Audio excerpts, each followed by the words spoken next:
tudo bem?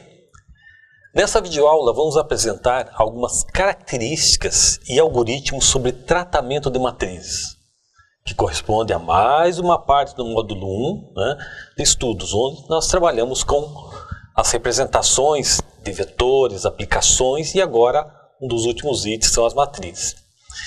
Evidentemente, matrizes é um assunto um pouco diferente de vetores em função de que, conforme nós já havíamos visto anteriormente, os vetores têm uma dimensão e as matrizes passam a ter mais de uma dimensão, podendo ter 2, 3, 4 e assim por diante.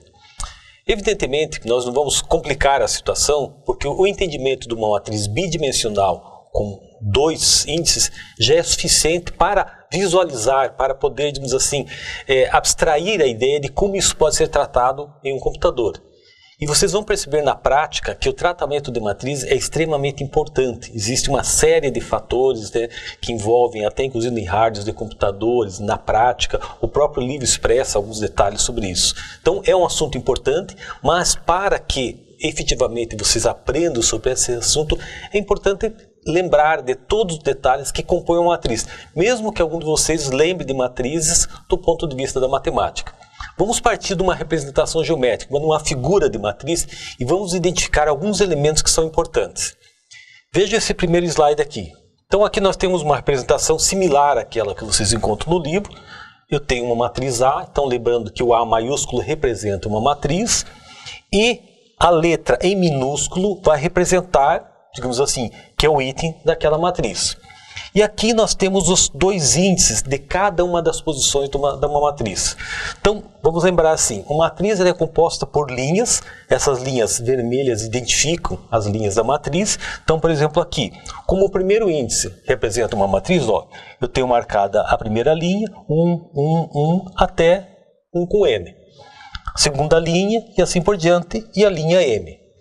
Quais são as colunas? Então é o segundo índice. Então eu tenho 1 com 1 até a linha M, coluna 1, coluna 2, coluna 3 e assim por diante, até a coluna N. Só que eu tenho mais 2 itens que são importantes do contexto da matriz, que são as diagonais. Então eu tenho a diagonal principal, que ela se inicia na primeira linha, primeira coluna, e vai até a última linha e a última coluna da minha matriz.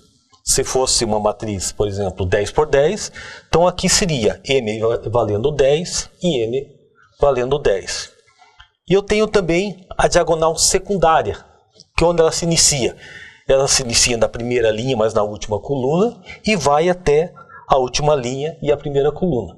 Então, são importantes essa abstração, essa ideia e uma representação geométrica da matriz. Eu sugiro sempre a vocês, quando vocês forem desenvolver algum algoritmo, algum programa com matrizes, caso você tenha dúvida, faça uma representação, ou seja, uma figurinha como essa, acaba ajudando a abstração da ideia e acaba ajudando com que você entenda efetivamente aquilo que está sendo buscado. Porque a figura, ela acaba expressando os números que você deve tratar. Então, por exemplo, se é um programinha que vai tratar da diagonal secundária, então ao você representar a figurinha, você vai perceber, não, eu tenho que começar a tratar lá na primeira linha, mas na última coluna, e vai em direção à última linha e à primeira coluna, e assim por diante. Bom, passado essa fase, digamos assim, da abstração da figura, da ideia, que facilita o entendimento, vamos passar para alguns algoritmos, onde nós vamos fazer alguns tratamentos de matrizes. Vamos iniciar pelo primeiro, que é o básico, onde você vai fazer uma leitura de uma matriz. O que seria a leitura de uma matriz? Você atribui dados a ela, ou seja, armazenar dados, similarmente àquilo que já foi feito com vetores. Então, o que eu tenho aqui? Eu tenho algumas variáveis auxiliares, só abrindo novamente um parênteses. Sempre esses algoritmos que eu apresento nos slides não são completos. São trechos de programa com as rotinas principais. Apesar de que todos esses trechos, todos esses exemplos que eu estou mostrando, existe um similar no livro didático que você pode acompanhar e fazer a comparação com aquilo que eu estou falando aqui. Então, voltando. O que eu tenho ali? A declaração das variáveis. Observe que eu já tenho aqui de imediato um I e um J, 2 variáveis do tipo inteiro. Costumeiramente, a própria literatura, ela trabalha com I para vetores e I com J para matrizes. Então significa que essas duas variáveis vão controlar os meus dois índices que eu tenho numa matriz bidimensional. Lembrando que eu comentei no início que eu vou trabalhar com matrizes bidimensionais, que é o suficiente para que nós tenhamos esse entendimento. Eu usei aqui como nome matriz, mas pode ser qualquer outro nome para essa variável, né, uma variável indexada, né, uma matriz. Eu usei matriz para facilitar também o entendimento. Ela é um conjunto, então logicamente é uma variável indexada, e ela tem dois índices, que se iniciam do 1 até o 10, que seriam as linhas da minha matriz, e de 1 a 10, que seriam as colunas. Nesse caso especificamente, eu estou exemplificando uma matriz de números inteiros, né, onde eu vou atribuir dados a ela. Se fosse feita uma pergunta, qual a capacidade de armazenamento dessa matriz? Sempre assim, pega o tamanho da dimensão, multiplica ela por ela, você sabe a quantidade de elementos que ela vai conseguir armazenar. Nesse caso aqui, como nós temos 10 linhas com 10 colunas, multiplicando, essa minha matriz ela tem a capacidade de armazenar até 100 números do tipo inteiro. Como que eu faço a leitura, então aquela atribuição de dados a ela? Aqui seria a rotininha que faz isso, né? De início ao fim, mas observe aqui o destaque principal.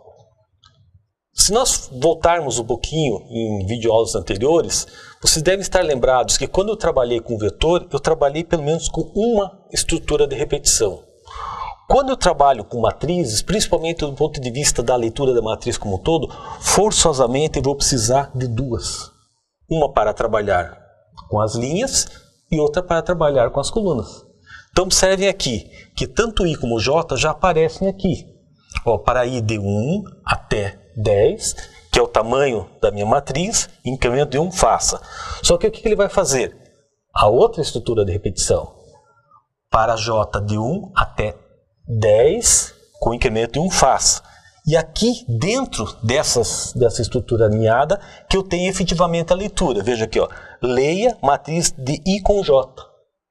Então o que vai acontecer? Nessa rotina aqui, ela estaria sendo executada e ela vai executar quantas vezes? Vai executar 100 vezes. Como que isso vai ocorrer?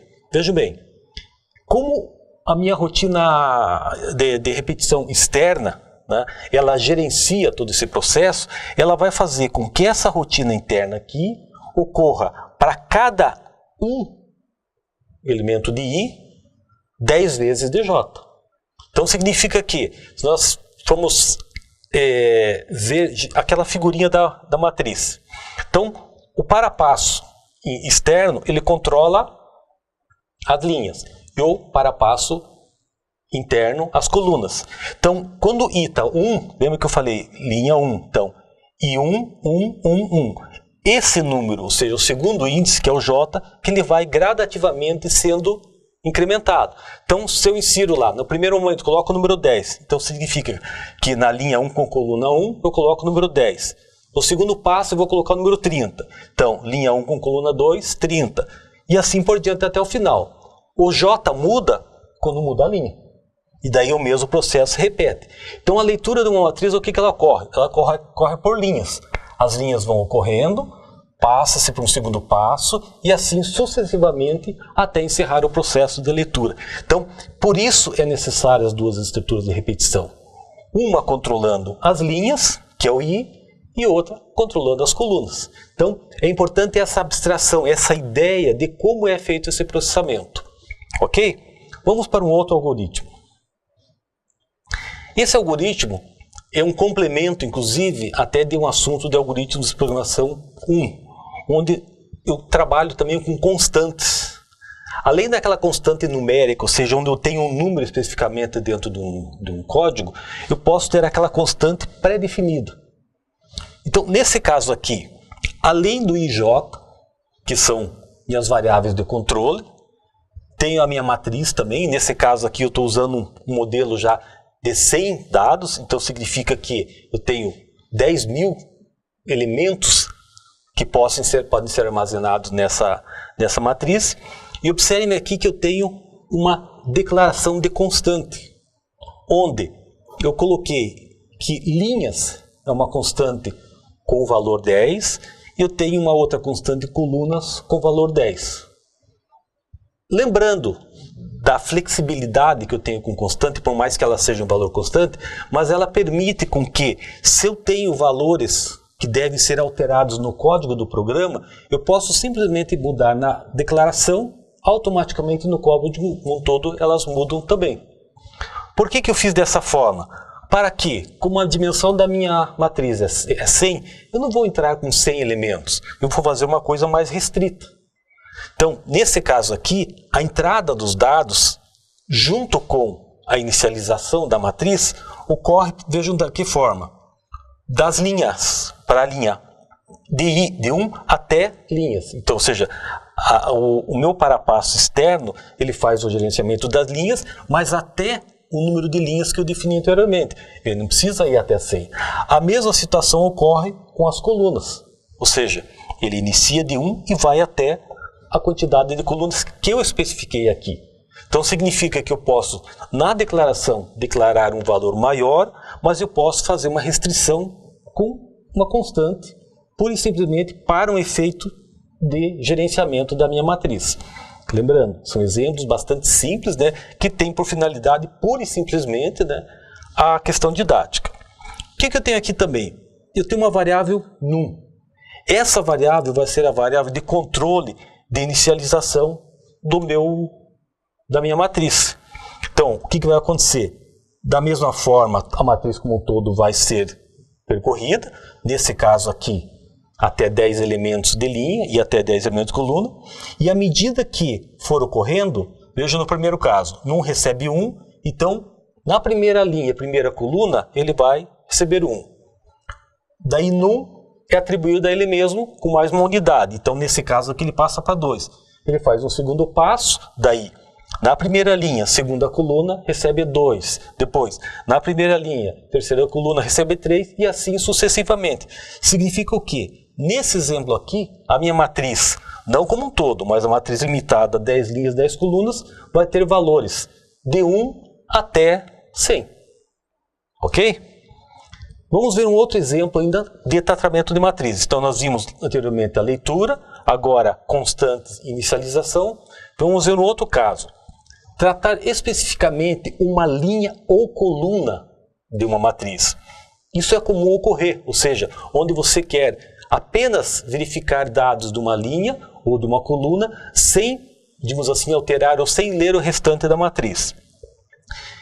Aqui tem uma linha de comentário dizendo o que eu vou fazer nesse trecho de código aqui, ó. Somatório do conteúdo da linha 5. Então significa que se eu tenho uma matriz, eu quero saber quais elementos que estão na linha 5 e qual o somatório deles. O que eu faço? Aqui usei uma variável auxiliar chamada soma_line5, só para identificar que é a linha 5. Inicializei ela com 0. Por quê? Porque aí ela vai ser feita um somatório. Daí o que eu faço? Eu usei aqui o J. Por quê? Não é uma coisa, digamos assim, padrão, mas dentro do ponto de vista que usei I para linhas e J para colunas, se eu vou verificar os elementos de uma linha, eu não vou, digamos, incrementar as linhas, eu vou incrementar as colunas. Então, como originalmente eu já usei o J para colunas, eu usei o J aqui para iniciar da coluna 1 até quem? Até o tamanho da minha matriz, colunas. Internamente, o que ele faz? Naquela variável soma linha de 5, recebe soma linha de 5 mais matriz. Agora veja aqui, eu tenho uma constante numérica indicando a minha linha 5, que é o meu objetivo, com a coluna J. Então 5 se torna fixo e automaticamente a coluna vai sendo, digamos assim, incrementado. O que ocorre? No final do processo, ou seja, quando essa estrutura de repetição se encerrar, automaticamente eu tenho um somatório daquela linha 5. O que é de destaque aqui? O fato de eu estar usando uma única estrutura de repetição para tratar uma matriz. Eu falei anteriormente que precisava de duas. Sim, eu preciso de duas quando eu trabalho na matriz como um todo. Mas se eu trabalho em pontos específicos, né, seja no linha ou coluna, eu posso trabalhar com apenas uma estrutura de repetição. O mesmo ocorre aqui. Qual que é o objetivo aqui? Somatório do conteúdo da coluna 10. Mesma coisa, eu tenho uma variável auxiliar aqui, eu chamei soma__10, recebe 0, uma estrutura de repetição, agora para I, dentro daquele princípio que eu usei. Então, as linhas são controladas por I e J as colunas.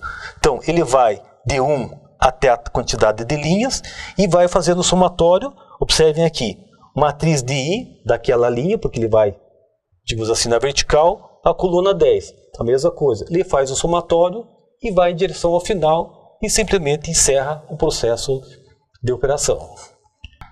Então, entendido, pessoal? Então, observem que, nesse caso dos somatórios, especificamente de linhas ou colunas, uma única estrutura de repetição é suficiente e eu controlo com constantes, poderiam ser variáveis, mas nesse caso com constantes, qual elemento que eu estou pesquisando naquela matriz. Ok, pessoal? Sobre diagonal principal e secundária, vamos tratar desse assunto numa próxima videoaula. Até mais, pessoal. Até a próxima.